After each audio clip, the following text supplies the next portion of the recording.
Muito bem, nós estamos começando mais um HDL Podcast e você é muito bem-vindo.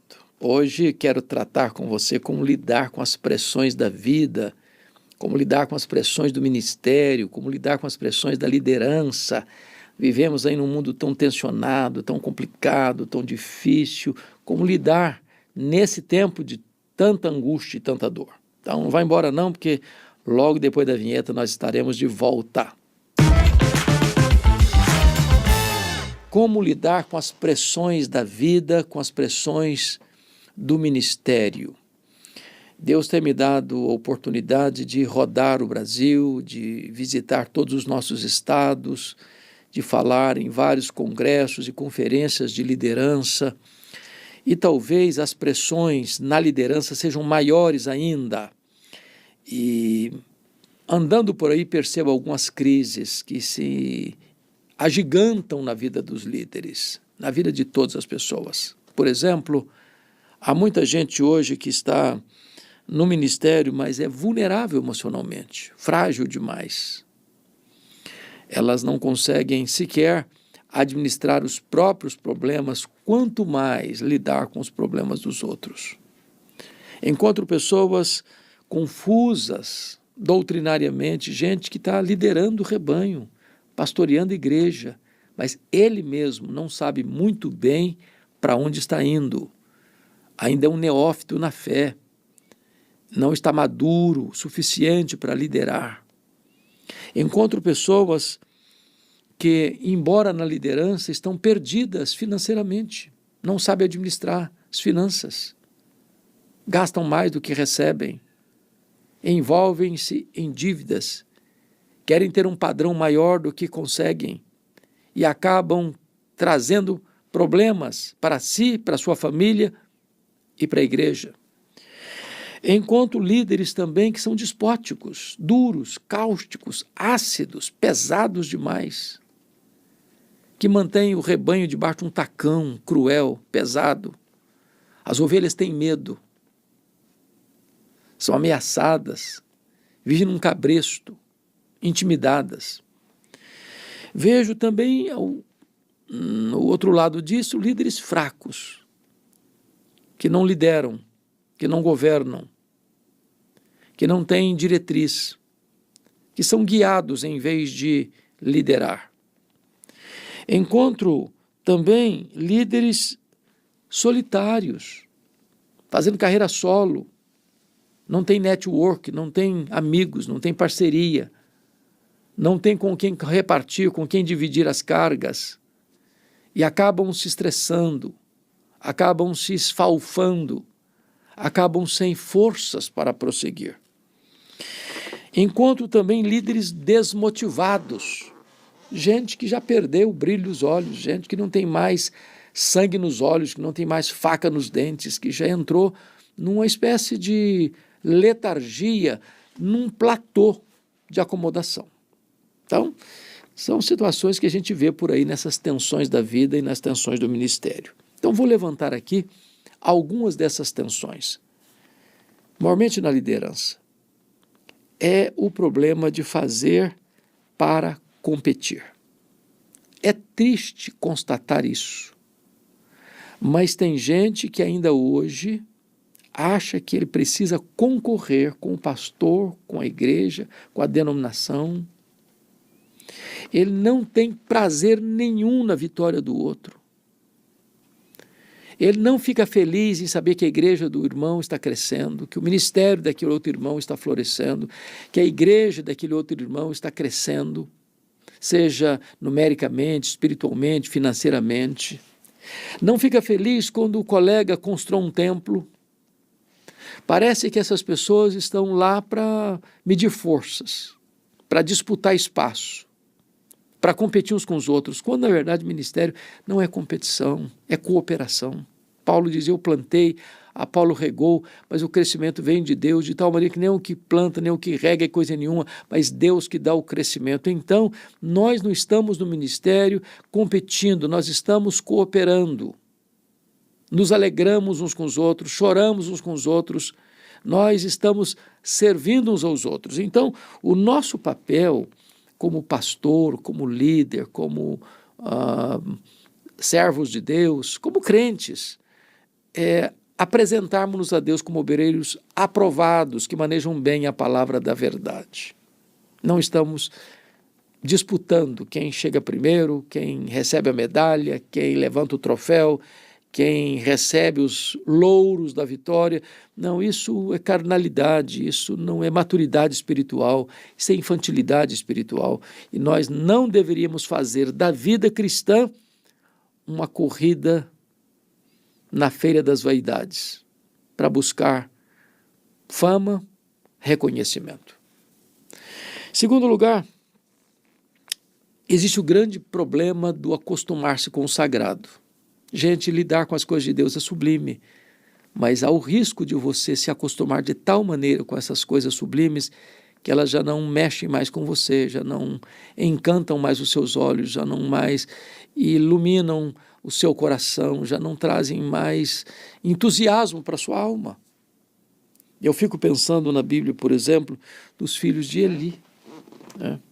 Eles nasceram como filhos de sacerdote, eles cresceram como sacerdotes, eles cuidavam do culto na casa de Deus, das ofertas, dos sacrifícios, mas eles não tinham respeito mais por aquilo.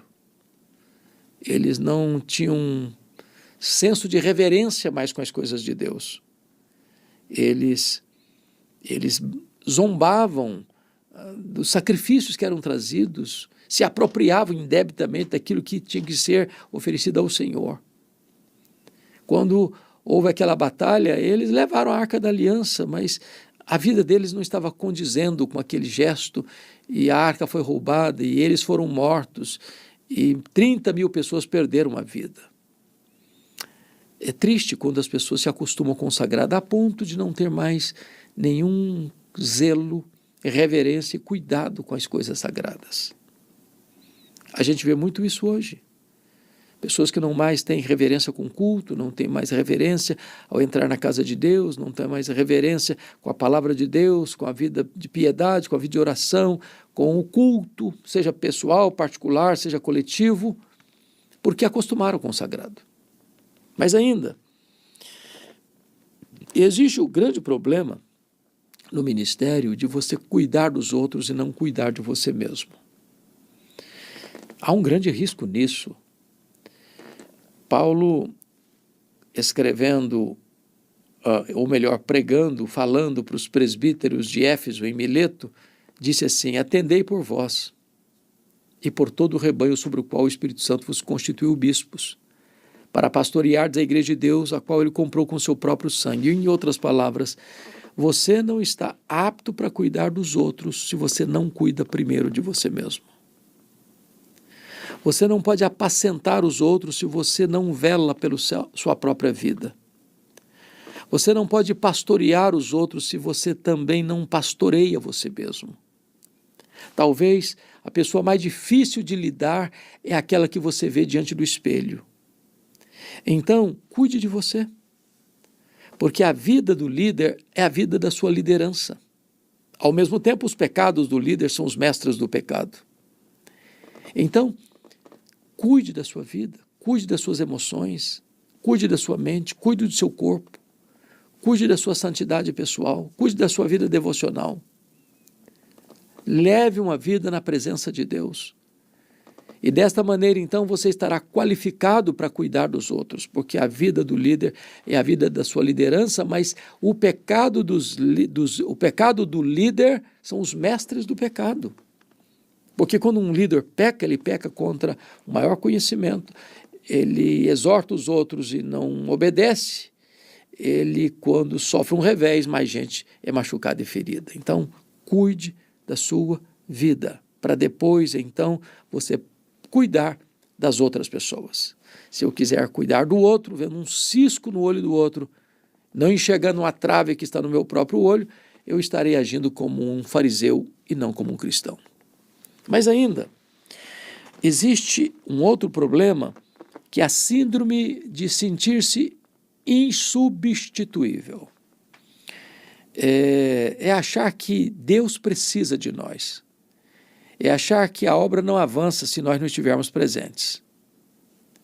É pensar que a nossa vida, ela é a chave estratégica para as coisas funcionarem.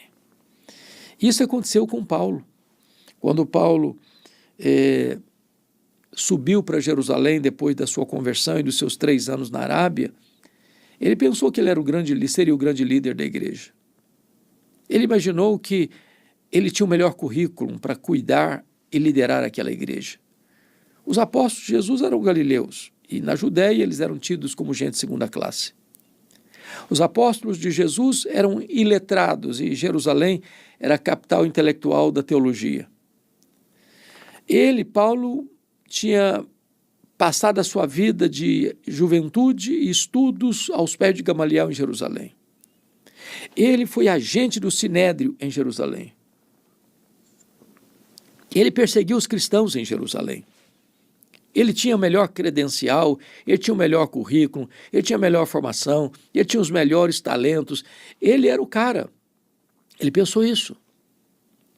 Mas quando ele chega lá, os cristãos não acreditaram na conversão dele, pensaram que ele estava sabotando a fé, que ele estava se infiltrando para perseguir os cristãos e não o receberam. Deus golpeou o orgulho dele aí. Barnabé o recebeu, o acolheu, apresentou os apóstolos, e ele tinha agora livre trânsito na igreja, mas os helenistas tomaram a decisão de matá-lo, e os membros se reuniram, os discípulos, e disseram, olha, não dá para você ficar aqui, você tem que ir embora da nossa igreja. Mas ele não quis ir. Então Deus apareceu para ele numa visão, diz, vai embora, eles não vão ouvir você. Ele também não saiu. Ele arrazoou com Deus, não, eu persegui a igreja aqui, quando matou Estevão, o testemunho estava presente, consentia nisso. Sabe o que ele está dizendo para Deus? Deus, o senhor pensa melhor. O senhor não pode cometer esse erro estratégico. No dia que eu for embora dessa igreja, a coisa não vai avançar. Eu sou insubstituível aqui. Mas Deus não mudou, foi ele que teve que mudar e mudar-se. E os discípulos levaram, então, de Jerusalém a Cesareia Marítima. Não, ele não foi, ele foi levado, ele saiu a reboque. Para aquele camarada que achava que ele era a chave estratégica, Deus disse, olha, meu filho, você pensa que você está precisando de mim? Que eu preciso de você? Você está muito enganado. É você quem precisa de mim, então faz um favor, arruma as malas e volta para casa.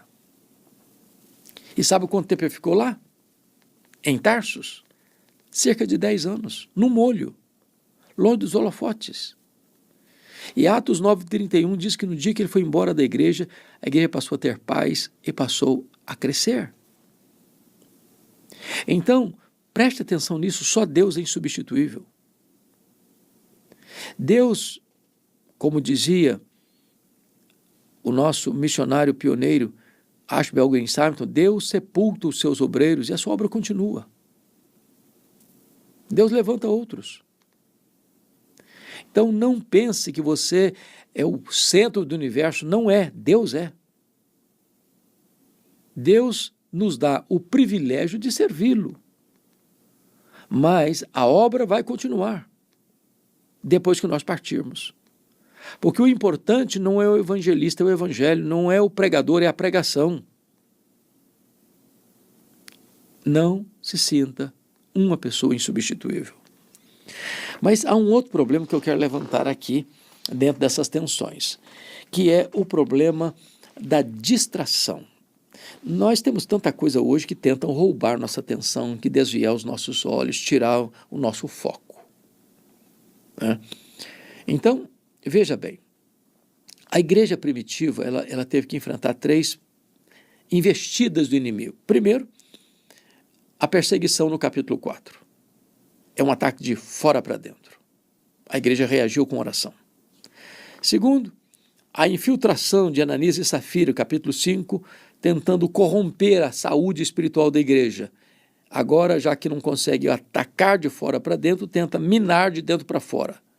Já que não pode destruir pela perseguição, tenta enfraquecer pela infiltração.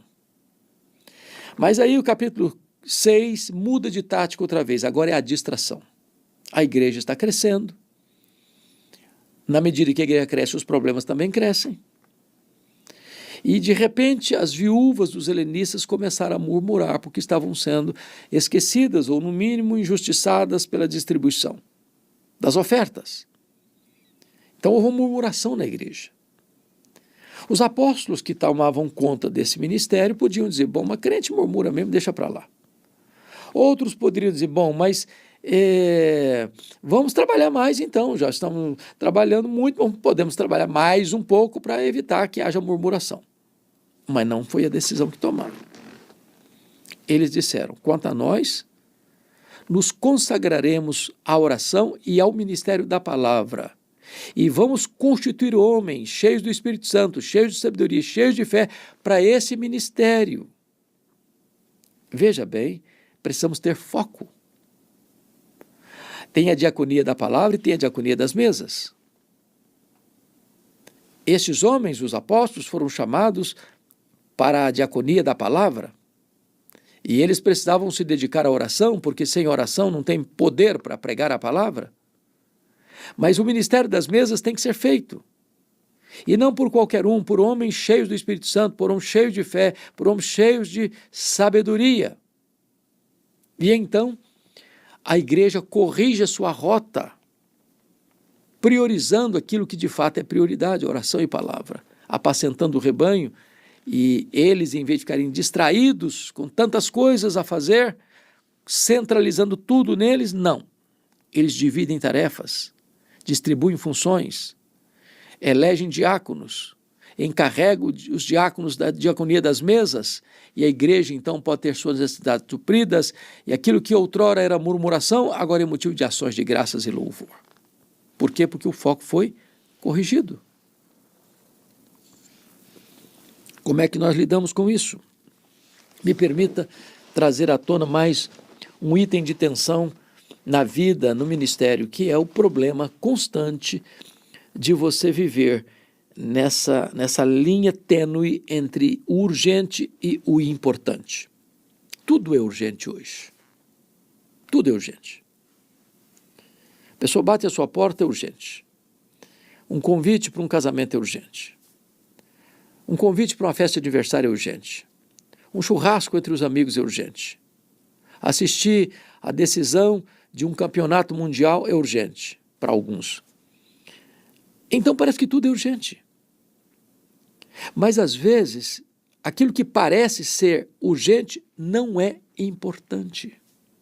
O que é importante? Deus é importante. Sua família é importante. Sua igreja é importante. Seu trabalho é importante. Às vezes nós sacrificamos no altar do urgente as coisas importantes. Deixa eu dar um exemplo. Imagine que você chega em casa e seu filho, de 10 anos, diz assim, papai, mamãe, podem me ajudar aqui no dever de casa? Eu não estou entendendo. E tanto o pai quanto a mãe estão lá grudados na televisão ou no computador, diz assim, filho, eu não tenho tempo agora. Liga para o seu professor, liga para o seu colega. E daqui a 5 minutos o filho escuta o telefone tocando e o pai ou a mãe atende e gasta meia hora ao telefone. E o filho fica com a pulga atrás da orelha pensando, mas meus pais não tinham tempo para mim. Por que eles gastaram meia hora no telefone com outra pessoa? Será que eu sou importante? Será que eu mereço prioridade na agenda deles? E se isso não for corrigido em tempo, esse menino de 10 anos vai virar um adolescente, com seus pontos de tensão na vida, com perguntas, com questionamentos. E quando eu tiver que abrir o coração e pedir ajuda, não vai ser para o pai e para a mãe. Porque lá atrás, pai e mãe deram mais atenção ao trabalho, aos amigos, a isso, aquilo outro, do que a eles. Seus filhos são importantes. Seu casamento é importante. Sua família é importante. As coisas de Deus são importantes. E às vezes nós sacrificamos o importante no altar do urgente. Nem tudo que é urgente é importante. É preciso ter discernimento. Bom, me permita trazer agora um último ponto. É um grande desafio você pregar e viver uma mensagem de valores absolutos inegociáveis numa sociedade rendida à ditadura do relativismo. A nossa sociedade está cada vez mais cheia de mimimis e de milindres. Qualquer coisinha as pessoas se encolhem como um caramujo. As pessoas se vitimizam. E então a gente fica cheio de dedos. Porque não pode isso, não pode falar aquilo, não pode falar aquilo outro. Estão castrando a liberdade das pessoas de se expressarem, de emitirem a sua opinião.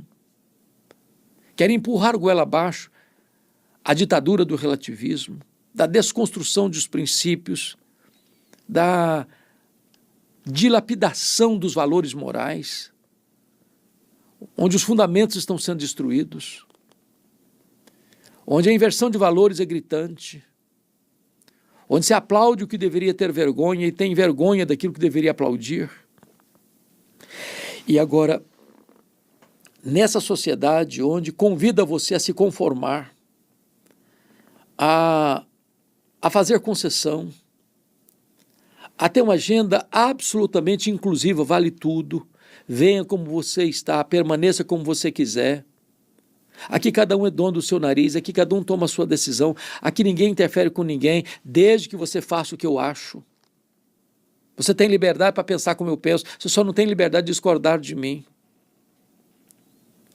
O que fazer numa sociedade dessa para viver, para pregar verdades absolutas que não fazem contorno, que não se adequam, porque não é a Bíblia que vai se adequar à cultura, é a cultura que precisa ser passada pelo filtro da Escritura.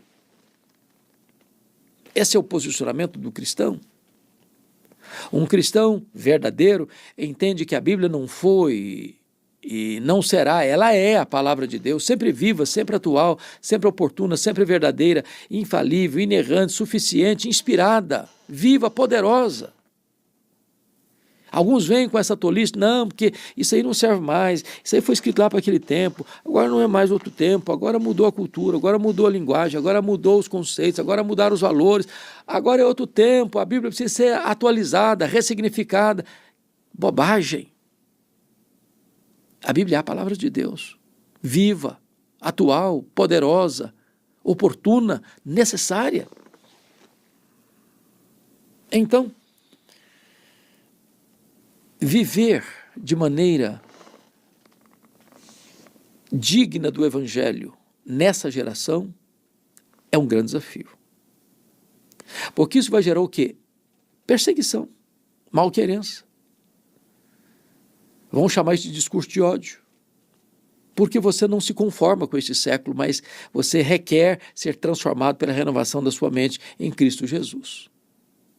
Então, paute a sua vida não pelas teorias translocadas, não pelas filosofias malucas, não pelos descalabros dos costumes, não pela ruína dos princípios, não pela inversão de valores. Paute a sua Bíblia, paute a sua vida pelos preceitos da palavra de Deus. Ela é atual e sempre será.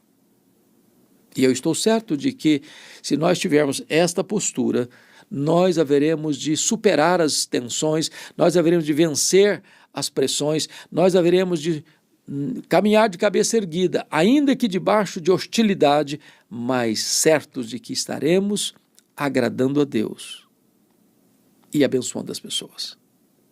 Você não abençoa as pessoas por se conformar com o caos, por calar a sua voz, abafar a voz da sua consciência e sucumbir a esse liberalismo teológico e ético. Não, você glorifica a Deus e abençoa as pessoas na medida em que você vive uma contracultura, que você é sal da terra, que você é a luz do mundo, que você é perfume de Cristo. Eu espero que estas breves considerações possam ser úteis para a sua vida espiritual. Eu espero que esses princípios sejam vividos, adotados, e que você possa ser um luzeiro a brilhar no meio deste mundo de escuridão. Que você seja uma voz altissonante nesta Babel de tantas vozes. Que você seja filho de Deus, a viver de maneira digna daquele que nos chamou das trevas para a luz. Deus abençoe sua vida, Deus abençoe sua família. Se essa mensagem foi oportuna para você, peço a gentileza de você se inscrever no nosso canal, de você compartilhar esta mensagem com outras pessoas. Certamente, isso vai nos ajudar em muito a levar a palavra de Deus aos rincões da nossa pátria e às outras nações do mundo. Gratidão, Deus abençoe profundamente a sua vida.